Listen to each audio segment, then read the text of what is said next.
হচ্ছে আসলে আপনাকে প্রত্যেকটা মডিউলই টাচ করতে হবে। আপনি রাইটিং প্রত্যেকদিন করার দরকার নাই। উইকলি ৩ টা রাইটিং যদি করেন এনাফ।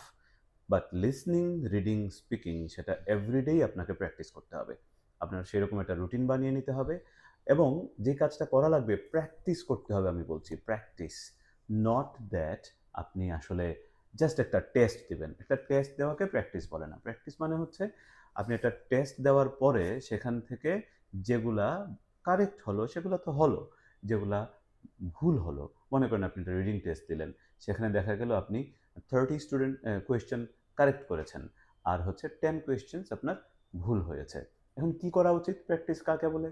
ওই 10 টা কোয়েশ্চেন অবশ্যই আপনাকে রেকটিফাই করতে হবে। মানে হলো ভুলটা কেন হয়েছে? কারেক্ট অ্যান্সারটা কি? সেটা কিভাবে খুঁজে বের করা উচিত? সেটা আপনি নিজে, নিজে দেখবেন। তারপরে যদি দেখেন আপনি বুঝতে পারছেন না, অবশ্যই আপনার টিচারের সাথে কথা বলা উচিত। কারণ টিচারের সাথে কথা না বললে এই প্রবলেমটা আপনার থেকেই যাবে। সিমিলারলি আপনি লিসেনিংয়েও সেম কাজটা করতে পারেন।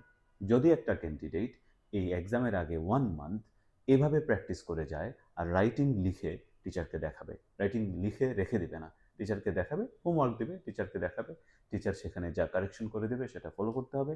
আর অবশ্যই এট লিস্ট উইকলি ৩ টা স্পিকিং ফুল ভলিউম মক টেস্ট দিতে হবে। এভাবে যদি ১ মাস কেউ কন্টিনিউ করে, মোটামুটি যদি সেন্টেন্স কনস্ট্রাকশনস, মোটামুটি ভোকাবুলারি যদি থাকে, তাহলে 6.5, 7 এমনিতেই স্কোর উঠে যাওয়ার কথা। না ওঠার কোনো কথা না। কিন্তু প্র্যাকটিসটা প্রপারলি না করার কারণে আমাদের একটা ভালো স্কোর আসে না। আইএলটিএস স্পেশালি এটাই মেইন রিজন। আমরা প্র্যাকটিস বলতে মনে করি একটা টেস্ট, একটা মক টেস্ট, একটা পার্শিয়াল টেস্ট। নো।